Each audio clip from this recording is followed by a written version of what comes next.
چونٹی کے نام پر اللہ نے سورت رکھ دی. پیچھے میں آپ کو بہت ساری سورتوں کے نام یاد کرا آیا ہوں. ایک سورہ نحل بھی ہم نے پڑھی تھی. تو اللہ تبارک و تعالیٰ نے اس سورت میں قرآن کریم کی حقانیت، مومنین کی صفات، مختلف انبیاء کے احوال، اللہ تعالیٰ کی توحید پر دلائل، قیامت کی ہولناکیاں اور حیات بعد الموت کا ذکر فرمایا. اس سورت کی ابتدائی آیات میں ایک بار پھر حضرت موسیٰ علیہ السلام کے احوال اور معجزات کا بیان ہے. آیت نمبر 16 سے سلیمان علیہ السلام کا ذکر ہے. وہ داؤد علیہ السلام کے وارث تھے، بیٹے تھے، اور انہیں پرندوں کی بولیاں سکھائی گئیں. جنات اور انسانوں کے لشکر کا ایک فوجی ڈسپلن کے ساتھ ان کے پاس حاضر رہتے تھے. وہ جو ان کا لشکر تھا نا، اس میں انسان بھی تھے، جن بھی تھے، اور اس کے اندر پرندے بھی تھے. ان کا لشکر تھا، وہ ہمیشہ ان کے پاس رہتے تھے.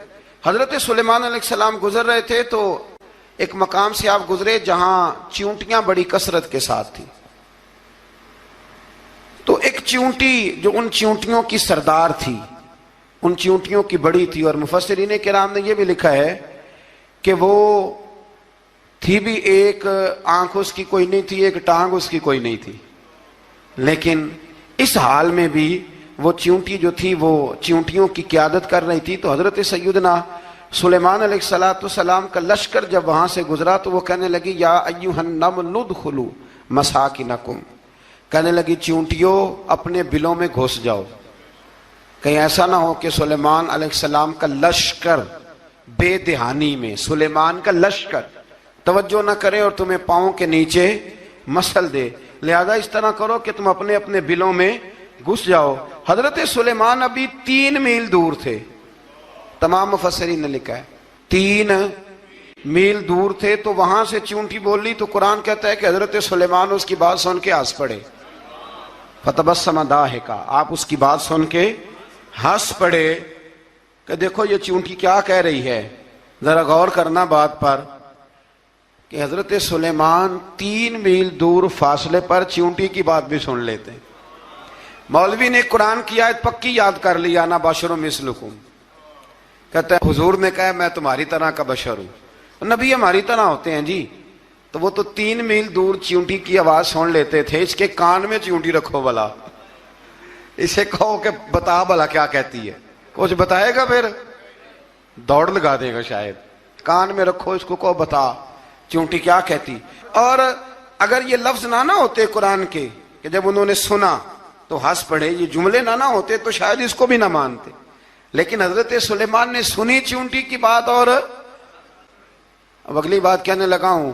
بڑے خوبصورت لفظ لکھے ہیں مفسرین نے.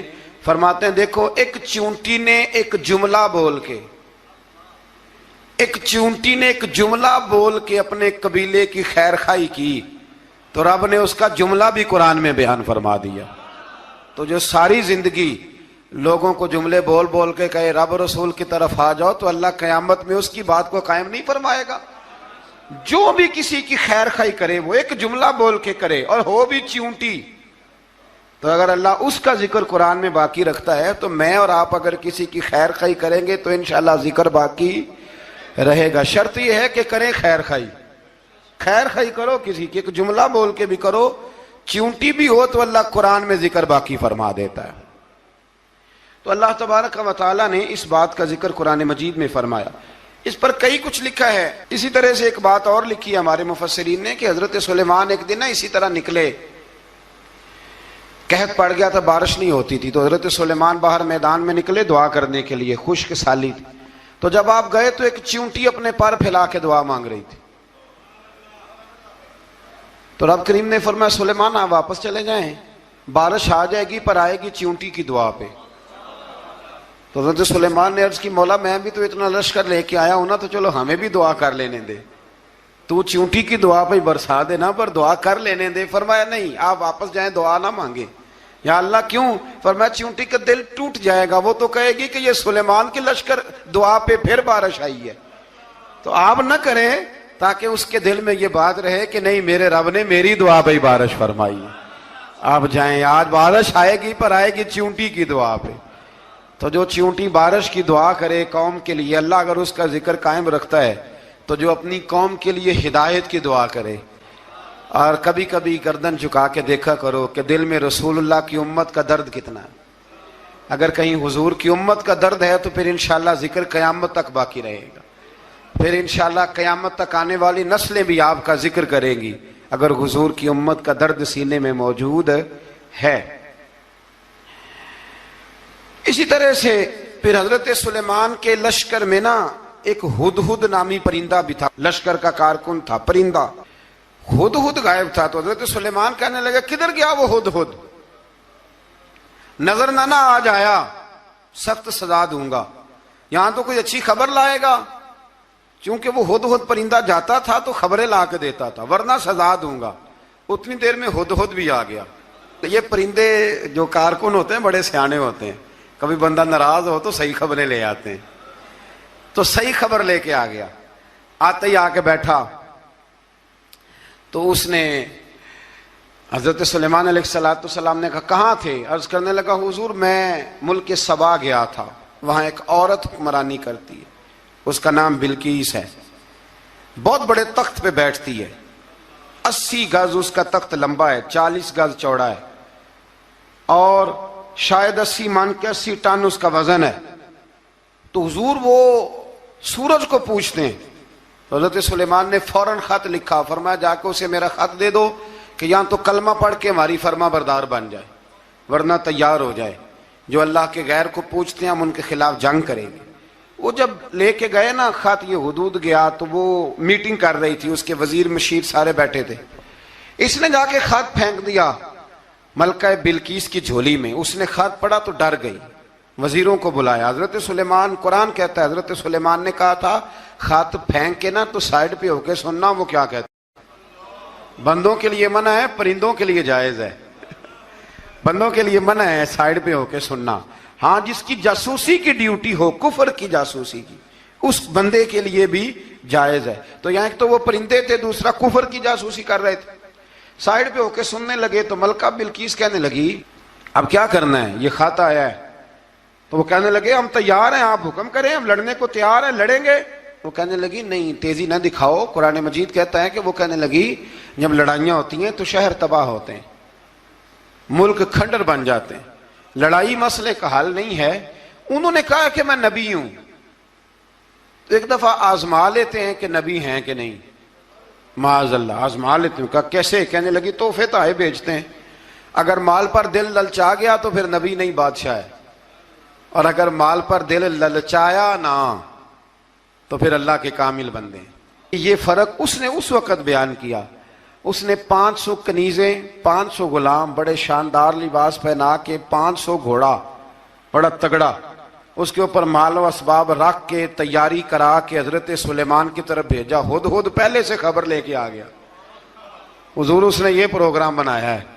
وہ جب آیا سارا کچھ تو حضرت سلیمان دیکھ کے جلال میں آ گئے. فرمانے لگے اسے جا کے کہہ دو تو مجھے کیا تحفے بھیجے گی, میرے رب نے مجھے مالا مال فرمایا ہوا ہے, انہیں مالا مال کیا میرے مالک نے. جا اسے جا کے کہہ تو کیا تحفے دے گی.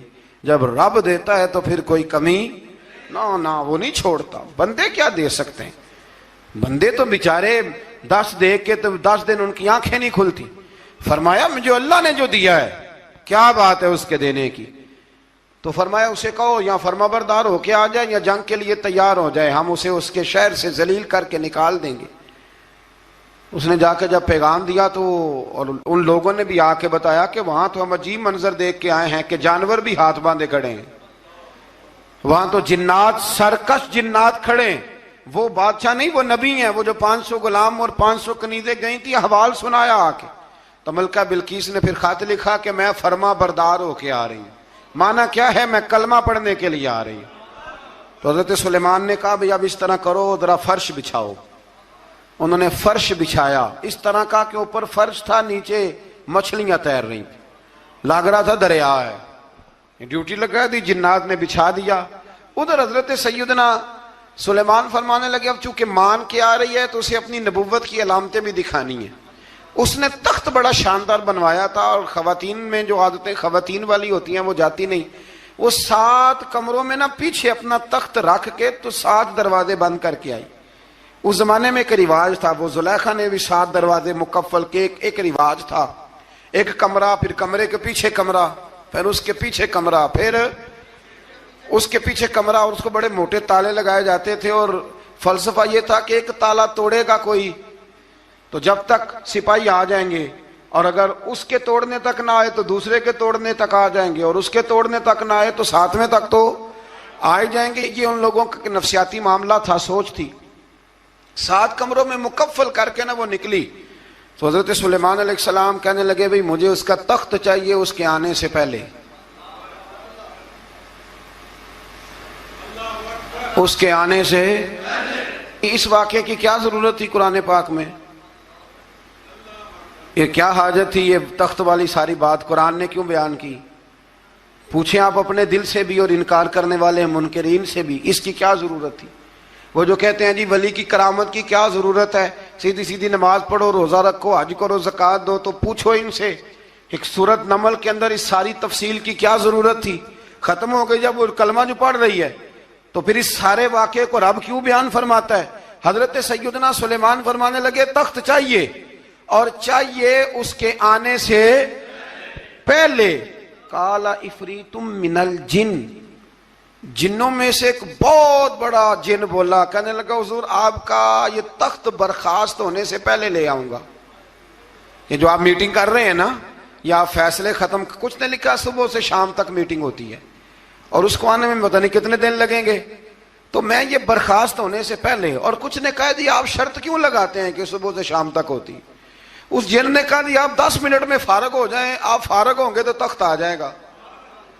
مفسرین نے لکھا ہے کہ جب قرآن کہتا ہے کہ اس نے کہا کہ آپ کے فارغ ہونے سے پہلے، تو اس کا مطلب ہے کہ جب آپ اٹھیں گے، یہ جگہ خالی کر دیں گے تو تخت یہاں کیویں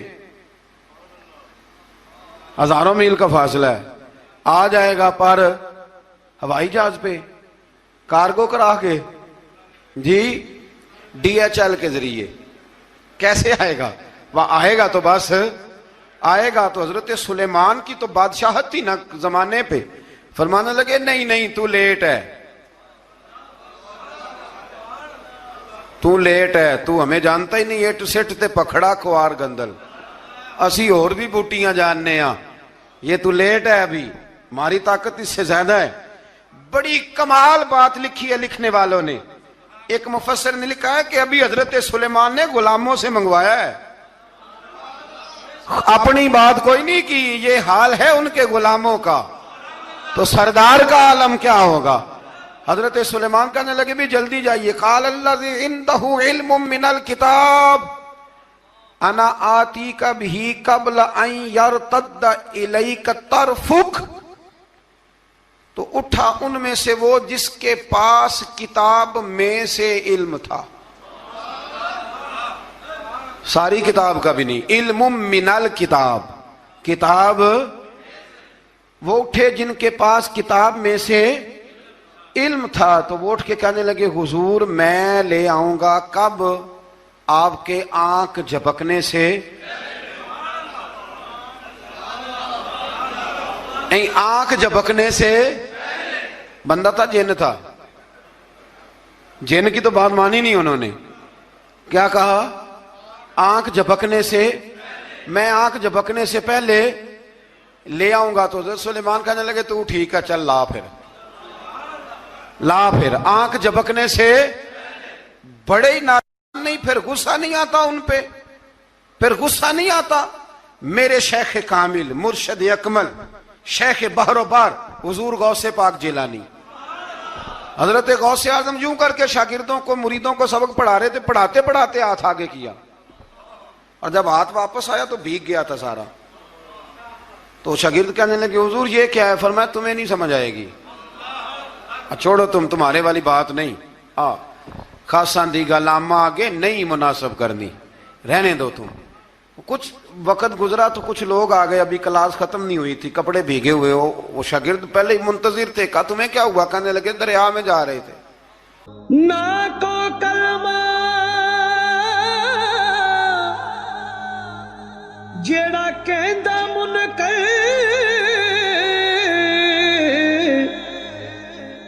وے تو ہورو ایک سبب ਬੁੱਲੇ ਸ਼ਾਹ ਚੱਲ ਉਥੇ ਵਸੀਏ ਜਿੱਥੇ ਮਨਾ